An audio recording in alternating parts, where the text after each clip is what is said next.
أعوذ بالله من الشيطان الرجيم بسم الله الرحمن الرحيم نحمده ونصلي على رسوله الكريم أما بعد فأعوذ بالله من الشيطان الرجيم بسم الله الرحمن الرحيم واعتصموا بحبل الله جميعا ولا تفرقوا صدق الله العظيم সম্মানিত দর্শক শ্রোতা মণ্ডলী, যারা আমার সাথে যুক্ত হয়েছেন এবং যারা পরবর্তীতে যুক্ত হবেন বা পরবর্তীতে দেখবেন, তাদের সবাইকে স্বাগতম, আন্তরিক শুভেচ্ছা ও মুবারকবাদ। সম্মানিত দর্শক শ্রোতা মণ্ডলী, আজকে আমাদের দারুল মাআরিফ ইসলামী রিসার্চ সেন্টারে তশরিফ এনেছেন আমাদের সিলেট বিভাগের তথা দেশের খ্যাতনামা একজন বুজুর্গ আলিম, লেখক, গবেষক, সাংবাদিক এবং বাংলা আসমাউর রিজাল খ্যাত রেনেসা আন্দোলনে অনন্য যারা চলমান জালালাবাদ গ্রন্থের স্বনামধন্য লেখক, এছাড়াও যার প্রায় অর্ধ শতাধিক গবেষণা গ্রন্থ রয়েছে, তিনি আজকে আমার এক বিশেষ দাওয়াতে কিছুক্ষণ আগে তশরিফ এনেছেন। আলহামদুলিল্লাহ, আমরা হজরতকে মুবারকবাদ জানাই। এবং উনি বার্ধক্যজনিত অসুস্থতার কারণে বেশি কথাবার্তা বলতে পারেন না। আমি শুধু ওনাকে আপনাদের সামনে শো করব এবং হজরতের তবিয়তে যদি মানে তাহলে দুই একটি কথা বলবেন। সম্মানিত দর্শক শ্রোতা মণ্ডলী, বর্তমান সময়ে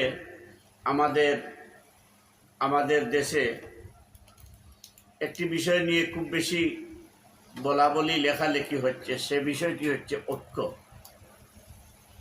এই ঐক্যটা জাতীয় ঐক্য নাকি শুধু ইসলামী শক্তির ঐক্য, এ বিষয় নিয়েও আমাদের মধ্যে অনেকটা ভুল বুঝাবুঝি আছে। আমরা মনে করি এই সময়ে বাংলাদেশের স্বাধীনতার সার্বভৌমত্ব এবং ইসলাম ও মুসলমানদের নিরাপত্তার স্বার্থে জাতীয় ঐক্য অনিবার্য। জাতীয় ঐক্য হলে ইনশাআল্লাহ ইসলামী শক্তির ঐক্যটাও হয়ে যাবে। তাই আমি বারবারই আপনাদের সামনে এসে যে বিষয়টি তুলে ধরার চেষ্টা করি, যে বিষয়টাই আহ্বান রাখতে চাই দেশের উলামায়ে কেরামের সাথে, আমি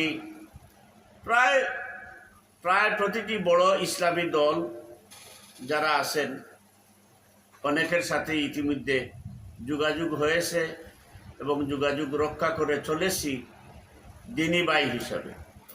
জি, আমাদের সাথে যুক্ত হয়েছেন এম.এ. রাজ্জাক। আসসালামু আলাইকুম হুজুর, কেমন আছেন?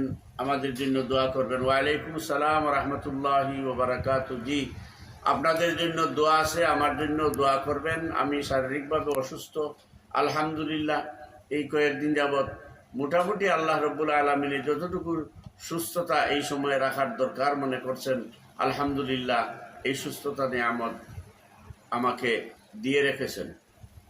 তো সম্মানিত দর্শক শ্রোতা মণ্ডলী, আমরা এই দেশে এখনো ইসলাম কোন অবস্থায় আছে, কোন পর্যায়ে আছে, মুসলমানদের অস্তিত্ব এবং মুসলমানদের শক্তি সামর্থ্য কতটুকু আছে, আমরা নিজেরা কিছুটা অনুভব করতে পারি। যেমন শতকরা ৯৫% মুসলমানের দেশে এখনো আমাদের শিক্ষা ব্যবস্থায় প্রাথমিক থেকে নিয়ে সর্বোচ্চ শিক্ষা ব্যবস্থায় কোরআনের মৌলিক শিক্ষা, ইসলামের মৌলিক শিক্ষা মূলত অবহেলিত। যদি কলেজ ভার্সিটিগুলোতে প্রাথমিক বা মাধ্যমিক স্কুলগুলোতে ইসলামের মৌলিক শিক্ষা, ইসলাম শিক্ষা, কোরআন শিক্ষা, কোরআনের অনুবাদ শিক্ষা, কোরআনের তফসির শিক্ষা, হাদিস শিক্ষার কথা বলা হয়, তাহলে আমাদের এই সজ্ঞাতির কিছু ভাই যারা নিজেদেরকে মুসলমান দাবি করেন এবং ভালো মুসলমান দাবি করেন, তারা বলেন স্কুল কলেজ কি আবার মাদ্রাসা হয়ে গেল নাকি? না, আসলে মাদ্রাসা এবং স্কুল বলে কথা নয়। একজন মুসলমান হিসাবে তার জন্য উচিত হলো মৌলিক দ্বীনি শিক্ষা তার মধ্যে থাকা।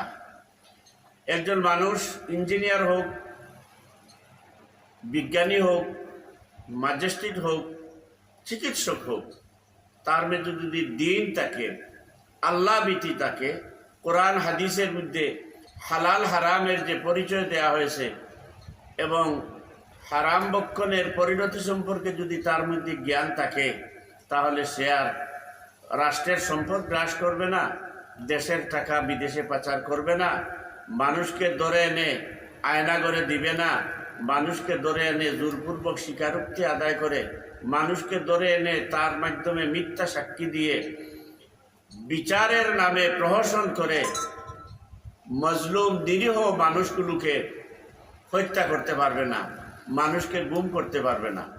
আজকে দ্বীনি শিক্ষা ব্যবস্থার অভাবের কারণেই কলেজ, ভার্সিটি, স্কুল এগুলোতে লেখাপড়া করে আমাদের যারা ডিসি হন, এসপি হন, বিচারক হন, বিচারপতি হন, সচিব হন, মন্ত্রী হন, তারা মূলত আল্লাহ ভীতি তাদের মধ্যে না থাকার কারণেই পরের সম্পদ গ্রাস করেন, বিদেশে টাকা পাচার করেন, নিরীহ মানুষকে ধরে নিয়ে তাদের উপরে জুলুম করেন। এই জাতের জুলুমবাজির থেকে মুক্ত হওয়ার জন্য বর্তমানে একটা সুযোগ, একটা সময় এসেছে। সেটি হলো, আমরা চাই না বা চাচ্ছি না, হয়তোবা জনগণও এই মুহূর্তে এই পরিবেশে